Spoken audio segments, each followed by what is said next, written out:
Technology has evolved at a rapid pace since the turn of the century, with so many breakthroughs. In just a few years, we went from a Nokia original that had Snake, what a fun game, to an iPhone which gave us the power of the internet in our hands and millions of apps.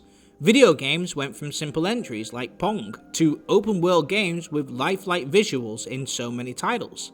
Even movies that used to appear older have now evolved into CGI lifelike, okay, so maybe movies have gone backwards, but besides that, everything has evolved. One of the most recent advancements has been AI and its ability to work without any input from the human. I mean, it's not perfect, I handwrite all my scripts for that reason. Recently, an ad came out for the new iPhone, in which it promoted how a lazy worker could outsmart their boss and leave things to the last minute and let AI do the work for them instead. Essentially, as the years have progressed, technology has improved, and yet the requirement for human thought and input has declined. In fact, most media is designed to be as simple as possible. Social media sites, mobile apps, mobile phones themselves, everything is simplified to a point where thinking is not necessary. Frustration, confusion equals bad. That is why you hear so many people say that iPhones are simplistic, because of how easy they are to use. Even a child can use an iPad and understand how to navigate it in seconds. Now, some may call this simplistic, but there's another word for it, and it's called UX. User experience. Essentially, this refers to how easy a product is to understand and get to grips with. So, if you open up an app and you can instantly understand it, know how to navigate it, it's visually appealing, that's good UX. If you try another app and you can't figure out how to use it, how to browse menus, or it's hard on the eyes, that's bad UX. This has been an essential aspect of technology, and people now go to school and train in the subject of UX.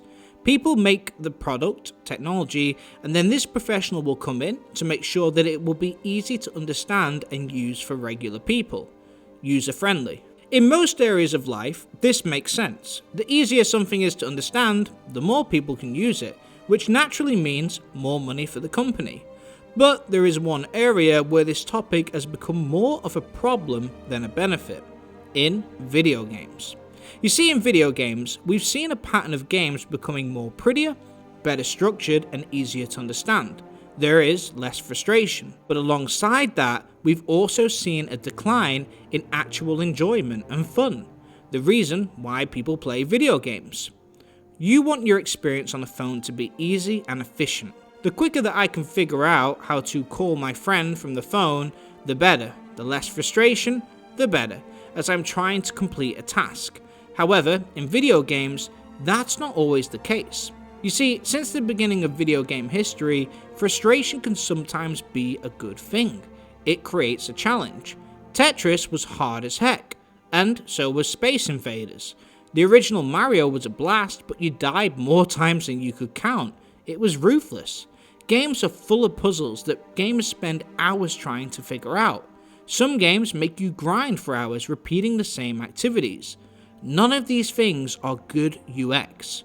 But as you can see, video games, as well as other art forms like movies and books, are not about the ease of use. We don't read books because they're easy. We don't watch movies efficiently.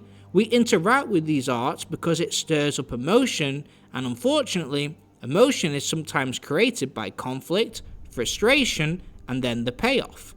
To feel the highs, you have to feel the lows. Using most other technology, you don't need any lows. You just need it to work and be able to figure out how to use it quickly. But in the arts, of which I am including video games as a form of art, it shouldn't get the same treatment. But unfortunately, as the years have gone by, we've seen a lot of UX professionals enter the gaming industry and treat games just like a product. Now, in some cases, this has definitely helped, and I'll mention those later on, but in summary, UX can mean simplifying a video game, making it too easy sometimes, and we saw this pattern start to happen over time. As an example, The Elder Scrolls Morrowind came out in 2002, and this game essentially had no UX. In the game, quests would be given to the player, but there would be no directions or help. The player would have to open their journal, read it, and figure it out with zero guidance. Literally, you would speak to an NPC who would ask you to find someone. They would say, to find them, go west 100 meters, then take a left at the big tree stump. Go another 50 meters and you'll pass a large boulder. Head north for 20 paces and then you'll find them. No markers, no help, nothing. The map was limited, the guidance was non-existent, limited tutorials, difficult to understand combat. This game is what you would call a disaster in UX. But it sold very well, and it gained a dedicated fanbase. Now, 9 years later, the same studio that made that game, Bethesda, released a sequel called Skyrim. This game was the complete opposite. Map markers were added, everywhere. No matter what the quest or objective was, the main focus was follow the marker. I do as the crystal guides. It was so simplistic, and the game did this across the board. Markers for all locations, simplified combat. It was the complete opposite to Morrowind. This game was one of the most successful video games of all time.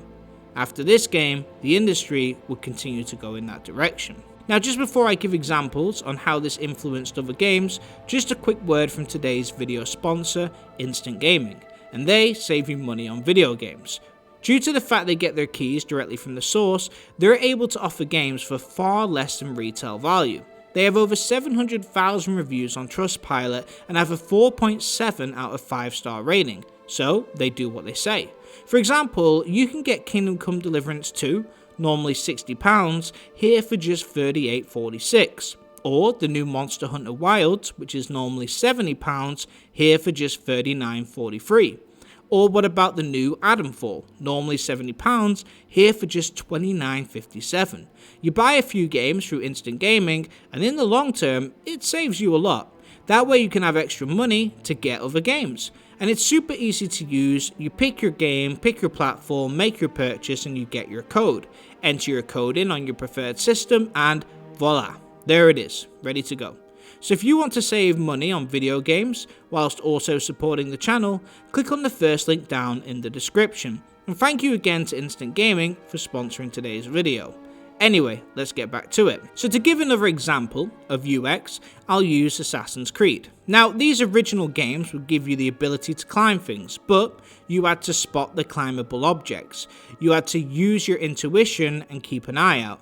After this, they introduced the yellow paint. The yellow paint is in many video games nowadays, and what it means is that the things that you can climb or interact with are highlighted in a bright colour, usually yellow.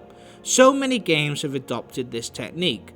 Now, this took a lot of the thinking out, so fans didn't feel like they were figuring stuff out themselves, that it was just follow the paint. In fact, Ubisoft even came out and said they originally didn't have it in the game, but after serious UX testing, they found some players couldn't figure it out, and so the paint was added. Can't have people struggle in a game. Another example of this stuff is combat in AAA games from Western developers. Now, I'm going to show you footage from Assassin's Creed Odyssey, Assassin's Creed Shadows, Dragon Age the Veilguard, Avowed, and Hogwarts Legacy. So that's 5 games from 4 developers.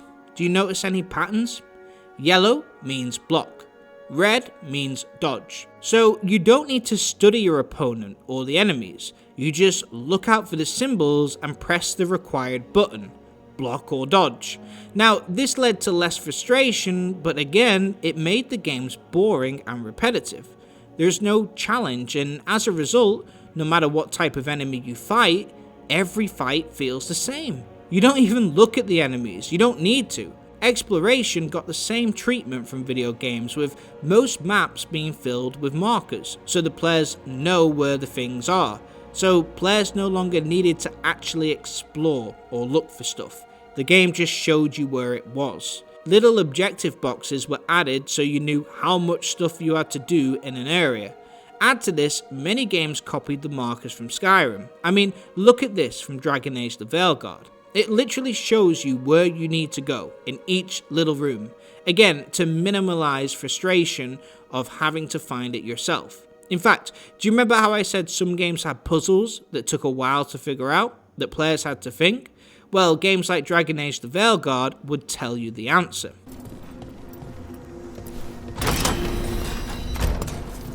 It sounds like that opens something below. taking away any need to think, because they don't want the player to be even a little frustrated and having to figure out a puzzle. A puzzle is literally something you're supposed to figure out. The definition of a puzzle is a game, toy, or problem designed to test knowledge. What is a puzzle if you give the answer? I'll tell you what, a waste of time. Finally, games started filling the world with tons of treasure chests, ladders, and other things. The colour? Yellow, so you couldn't miss it. And games with decision making that had outcomes, well, some players in the past had stated they were upset with decision making in video games because they didn't get the exact ending that they wanted. So now, games like Dragon Age the Veilguard will tell you what will happen before you make a decision, and what won't happen. So there's no surprise, no risk. Again, to avoid people being upset. But then, what's the point in having decisions with consequences if we know them up front? That's no fun. So essentially, this happened for years with more games going in this direction, but as a result, a lot of the enjoyment and challenge was removed. You don't need to explore. You don't need to look at enemies or study their moveset. You don't need to figure out where to go. You don't need to do anything except for follow the marker. Just do as the game tells you. So as a result, the game looked great, it had limited frustration, but it also meant it sucked the joy out of the games. It was no longer a gaming experience, it was just a simulation. People grew tired of this formula quickly. Now, enter Elden Ring, a game that came out in 2022, and it shocked the gaming industry. It not only won Game of the Year, but it's also considered one of the greatest games of all time. But this game did the exact opposite. Zero guidance and no markers.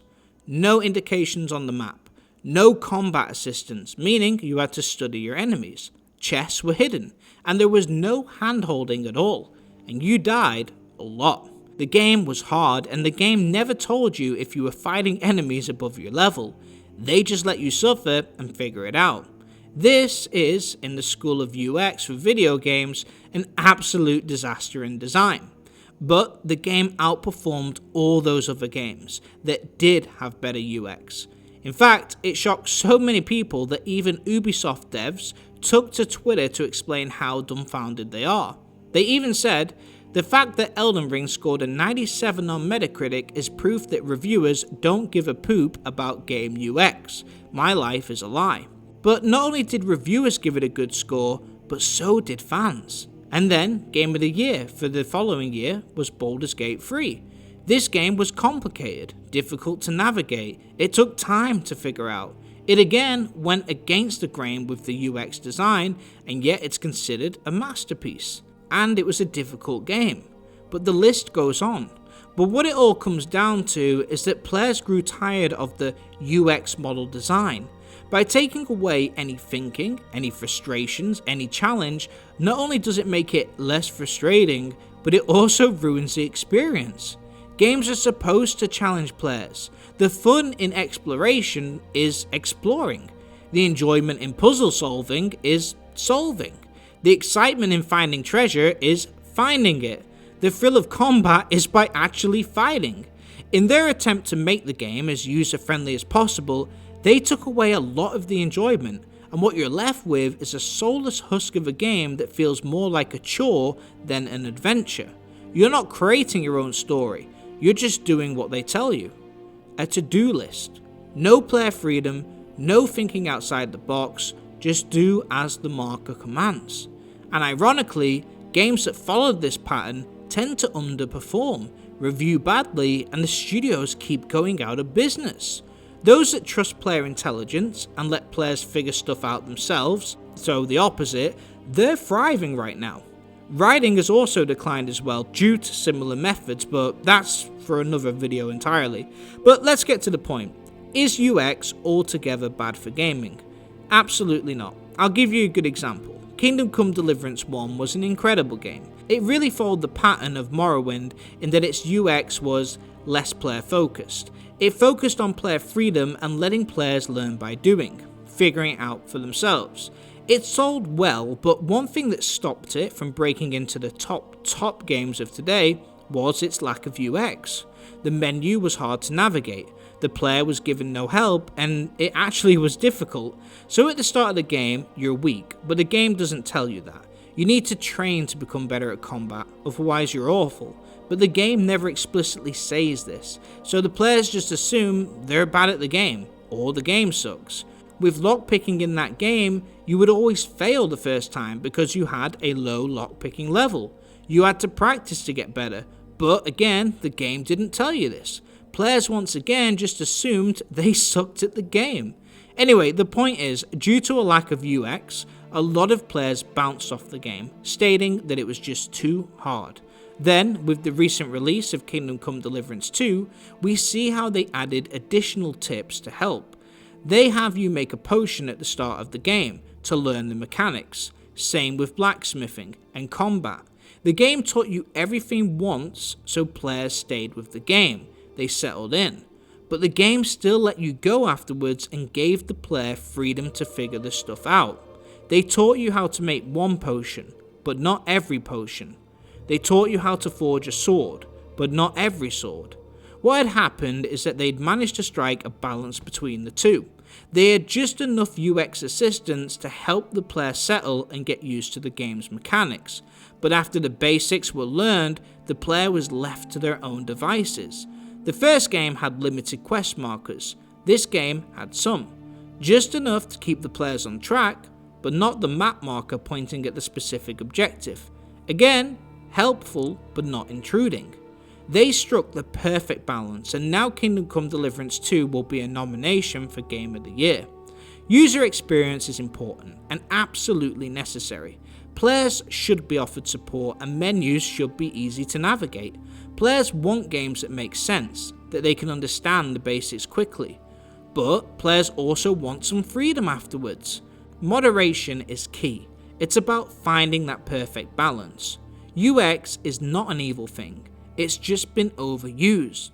Not everything has to be as mind-numbingly easy as Dragon Age the Veilguard, but likewise, not everything has to be as complicated as Morrowind.